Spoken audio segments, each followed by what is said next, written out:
This tutorial is sponsored by Squarespace. You can start your free trial at squarespace.com and use discount code MOTION to get 10% off your purchase. Hey guys, what's up? This is Don and welcome to another After Effects tutorial on Motion Squared. And today we are going to take a look at how to create this fire logo effect. So we're going to start with a new comp, 1280 by 720, 24 FPS, duration 8 seconds, and I'm gonna call this fire logo 02, and I will hit OK. And I'm gonna drag in our first image. This is this asphalt texture which I found on Google. And this image, along with the rest of the files we are using in this tutorial, will be available for you to download on the post page on the site. So this image has some blue tint on it, like a bluish tone in the color in the shadows. I want to remove that. So if I go to Effect, I can go to Color Correction and Tint. And now it's completely grayscale. One of the things I want to do first is to cut out this this area in the middle where the logo sits in the center off. So if I get the rectangle tool, I can just draw out a square from the middle here, and if I hold Shift and Control whilst I'm dragging out, it draws a perfect square going out in all directions, like this. So I'm going to make it about this size, and I will set the mode of the mask to subtract. I'm going to feather this just to soften up that edge, and I also want to create some sort of tearing and a little bit of cracks around the edge. So I can go to Effect, Stylize, and Roughen Edges. And under Edge Type, I want to choose Rusty. Let me switch off the mask so we can see the edges better here. I want to set the border size to 10. And the edge sharpness, I will set this to 25.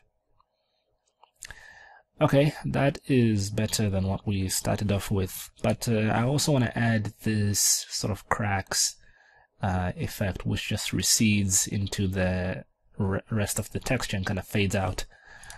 And for this, we are going to use our second image. So this right here, I want to apply a curves effect, and let's just increase the contrast. So draw a curve similar to what I have here, and I'm going to go to the first mask we created and copy this, and then I will paste it onto the cracks layer.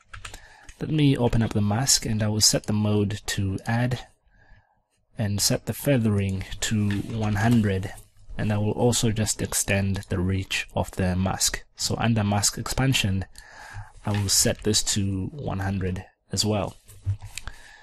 Now I need to pre-comp this. Let's call it cracks alpha, and I'll move all attributes into a new comp and then hit OK. And then in here I'm gonna create a new solid. Let's make it white and put this below our cracks layer. So when we go back to the main comp and go to the asphalt texture, we can set the track matte mode to be Luma Matte Cracks Alpha. And now you can see these cracks receding and fading out into the texture.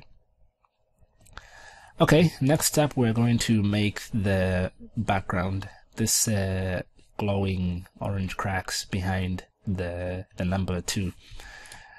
So for this, we need to first of all just create a new solid. Let's call this the BG or background, whatever you prefer.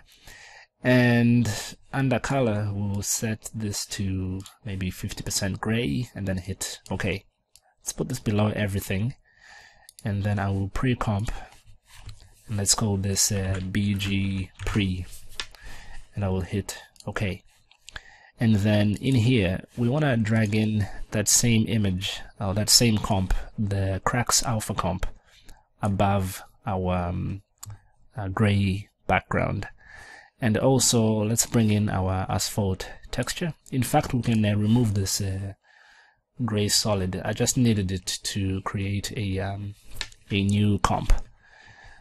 Okay, I'm going to insert a new solid, and this is going to be the color of our cracks. So like a deep dark orange color like this will be fine. And I will hit OK. And OK, let's put this below the cracks alpha and set the track matte to be luma matte inverted this time, because we want the orange glow to show up in the dark areas here. Okay, so this is what it should look like. I'm going to scale down our asphalt.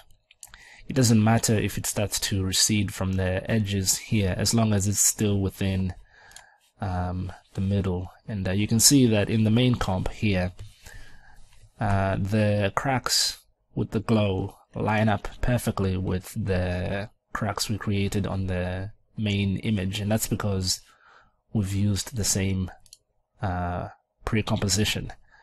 So what we can do to just offset this is to go back into the background layer, and we will get this comp with the cracks on it, and then just maybe flip it left to right and maybe move it up slightly. So now when we go back to the main comp, you can see that it's offset, and now it doesn't follow the same pattern as the cracks we have in this layer. Okay, right now the background and the foreground are just sort of melting into each other. We want to separate them. So if we go to the asphalt texture, we can go to layer styles and drop shadow. Let's go into the shadow options, and the opacity, we'll set this to 100. The size is also going to be 100, and the spread is only going to be maybe just 5%. It's quite strong already. And now we can see there's a difference between our foreground and the back element. This has that bluish tint on it, which I forgot to take out. So let's go in here and apply a tint effect onto the cracks, onto the asphalt texture. Okay, back in the main comp, we can create our logo. Now I just type out the number 2, but if you have your own custom logo, you can put this here. Okay, I am going to pre-compose our text, and let's call it logo. And let's go in here. Let's look at our files, and I'm going to drag in that same cracks alpha comp, and I will use it as a luma matte for the logo.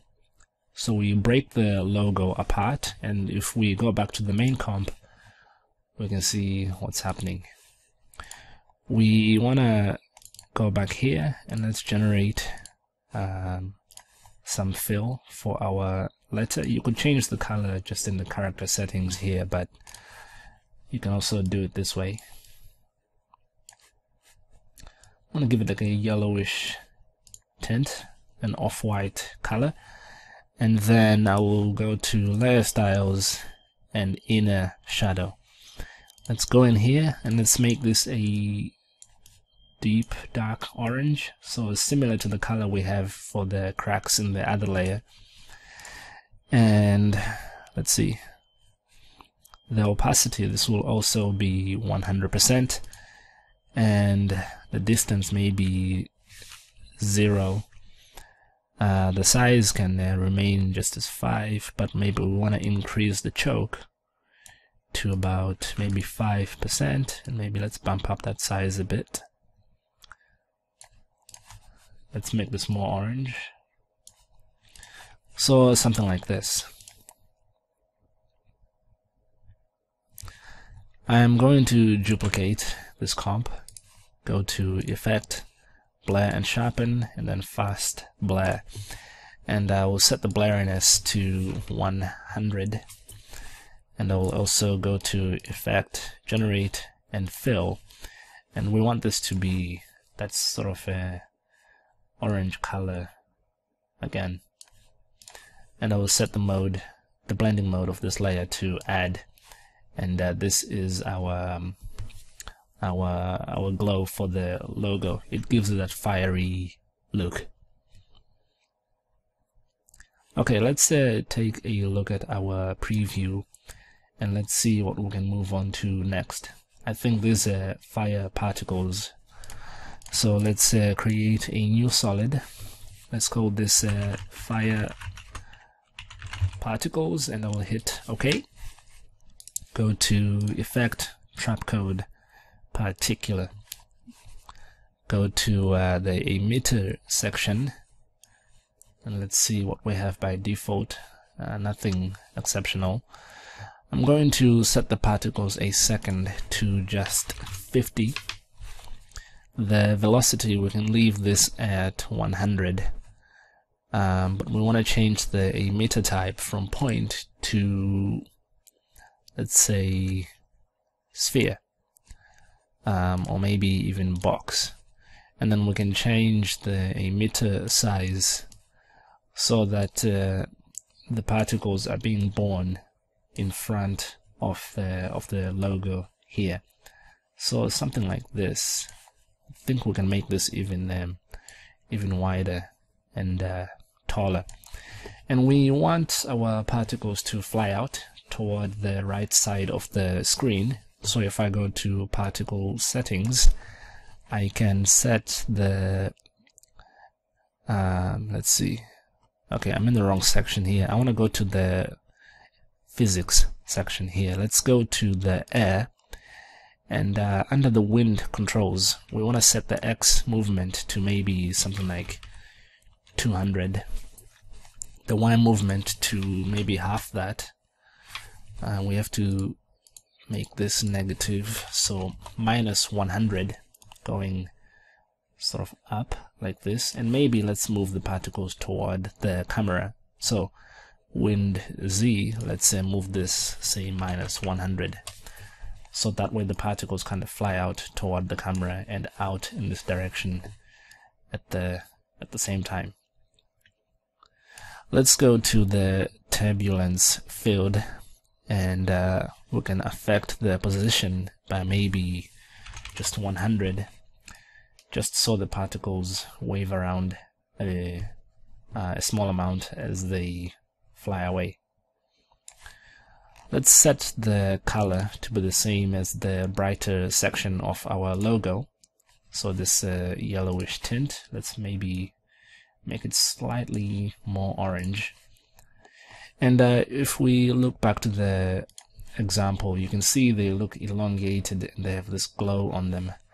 And I actually did this by just adding enabling the motion blur control. So under the rendering section here, I want to go to motion blur, and let's set this to on, and the shutter angle, we're going to increase this to something quite high. So let's say 850. And you can see as we stretch the particles using motion blur, they lose their opacity. So we want to boost some of that alpha back in using this opacity boost control. Okay, that looks quite good. And then we are going to apply the glow effect. So effect, stylize, and glow. And we're going to choose custom colors. So I want to choose this orange. That looks brown. So let's go in here and just saturate it and make it brighter. Let's choose the same color, but maybe make it slightly more red. And then in the glow colors, let's set this to A and B colors so that it uses the options that we chose down here. I want to dial back the threshold and I will set the layers blending mode to add. And we can play around with the radius to get something closer to what we are after. We can just cross-check this. I think these particles are more orange in the middle, so let's go back here and let's do that to the color.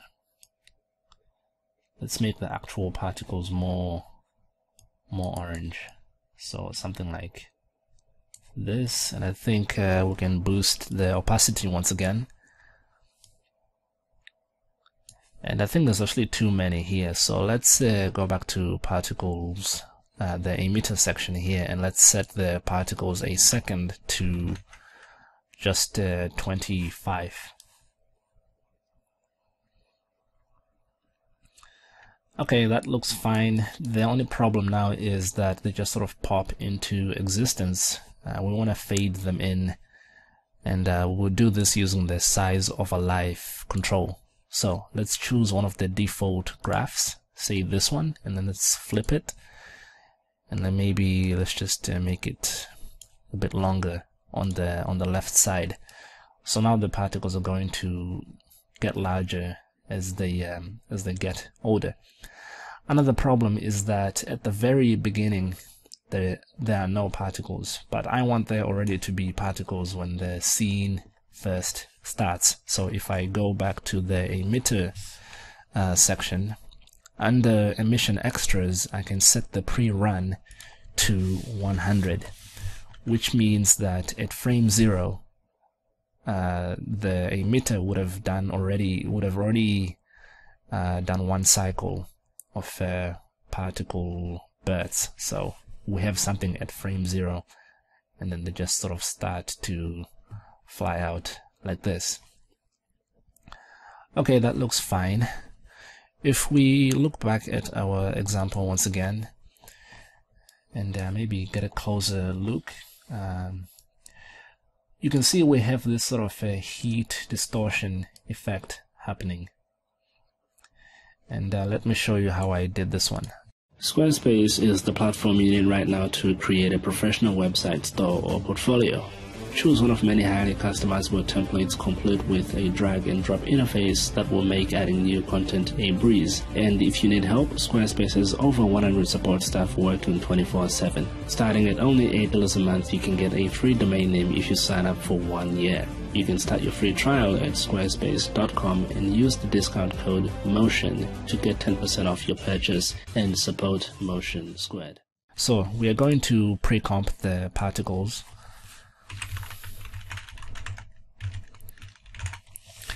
In fact, you don't want to do that just yet. You want to duplicate this layer and then let's pre-comp. So let's call this comp displacement map reference, because that's how I did the effect. I used the displacement map effect and used the particles as the map. So if I hit OK, let's go into this layer. We want to increase the size of the particles to say 25, and I'm going to apply a tint so that the particles are completely grayscale. I'll maybe increase the radius of the glow, and I'm also going to distort this layer. If I go to the distort menu right here, I want to choose turbulent displace. I'm going to set the amount to 100 and the size to 25, so they look wavy as they fly out like that. And in the particle settings, I'm going to set the sphere feather to 100 just so they appear a bit softer. I am also going to change the random seed so that my displacement map is not going to have the same path as the fire particles in our main comp, which we are going to jump back into. And let's shut this layer off, create a new adjustment layer, go to Effect, Distort, and you want to use the displacement map effect. and we'll use our particle layer as the reference. And now you're gonna see some distortion happening, and this layer will stay above everything so that you know, the fire particles will distort in the background, and also the logo. You can increase the amount of displacement, so say something like 25 and 25 for a really extreme result.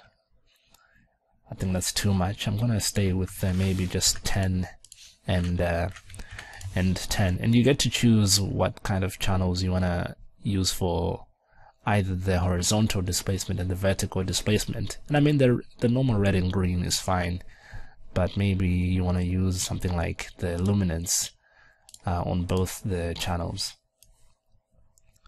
The result is almost the same. Okay, so this looks quite good.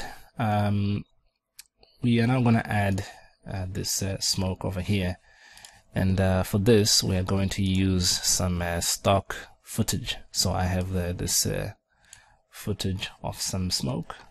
It's a very large piece of stock footage. I think it's 4K resolution, and you know, I shouldn't be really blowing this horn just yet, but Motion Squared is working to bring you guys a 4K stock footage pack. We found a cameraman who has a Red Epic camera, and we're working with him to put together a stock footage pack. So that won't be out for quite a while, but I thought I'd tell you anyway. So sort of maybe 2 or 3 months down the line, you might see this thing drop. Anyway, let me just rotate this. I'm not looking at it. Okay, in this comp. Let's place it over here and set the blending mode to screen.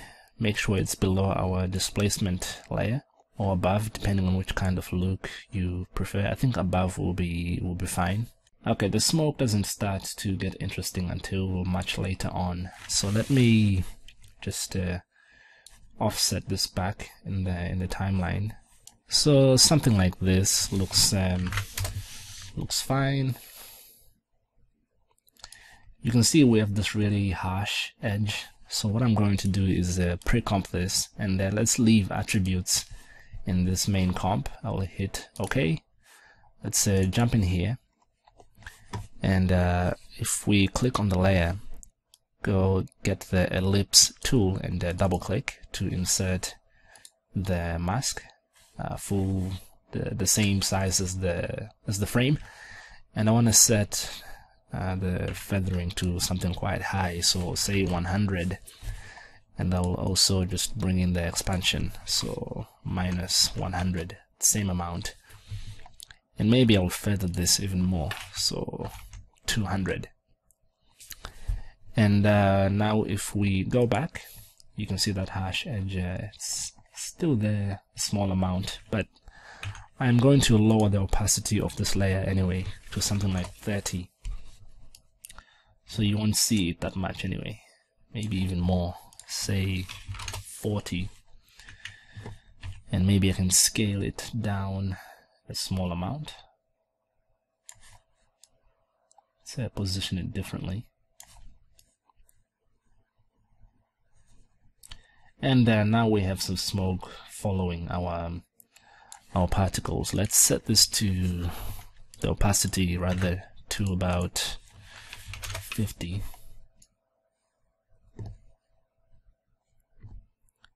Okay, that looks great. Can push this back maybe. Okay, so as far as building the scene, we are finished.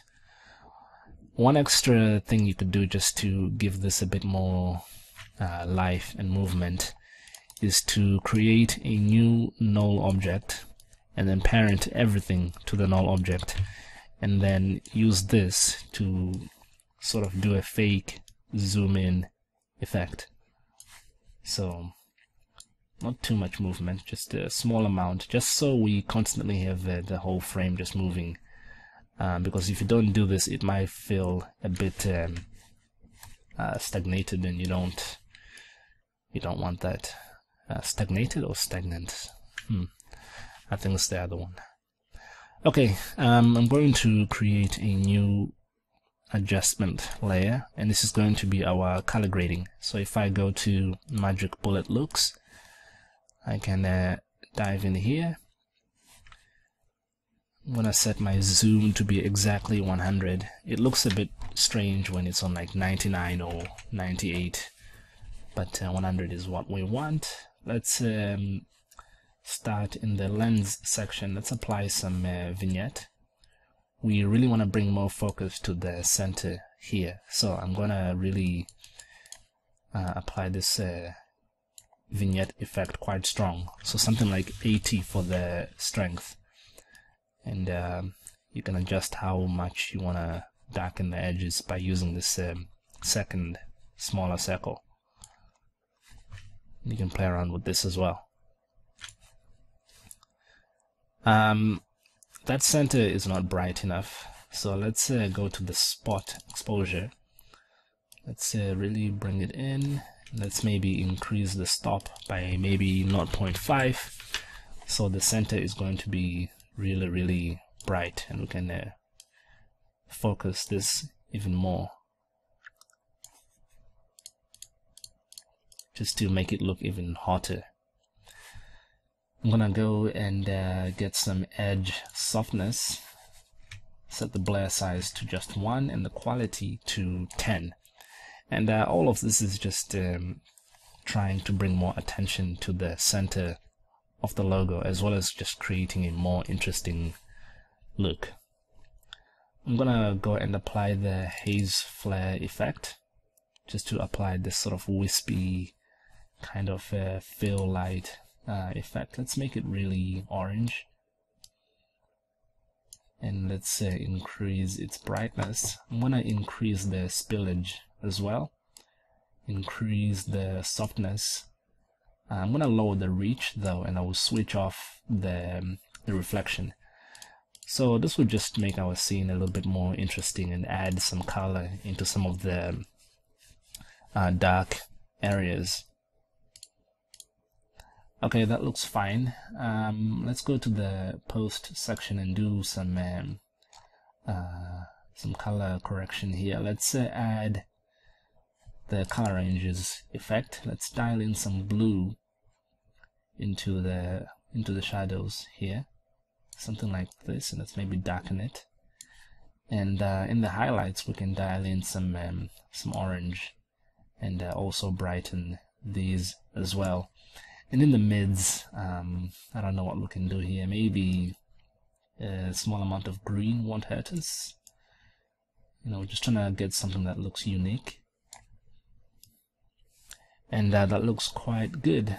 We can see our red is peaking way over 1. So what we can do is go and add in an auto shoulder, and that just suppresses a lot of the colors back to 1, and they get clipped.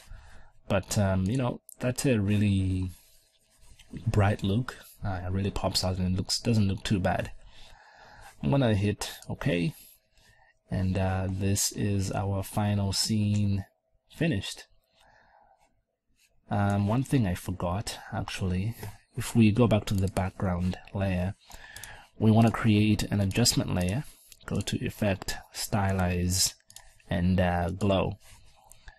We can lower the threshold, not too much though, and play around with the radius, just so those glowing cracks come out a little bit more. And this is the final look. So thank you for watching. I hope you learned something new in this tutorial, and you know, take this and see what you can come up with. And if you have any questions about anything, not just this tutorial, feel free to message me either on my contact form or Facebook, Twitter, and all that stuff. But that's me for now. I will see you in the next video.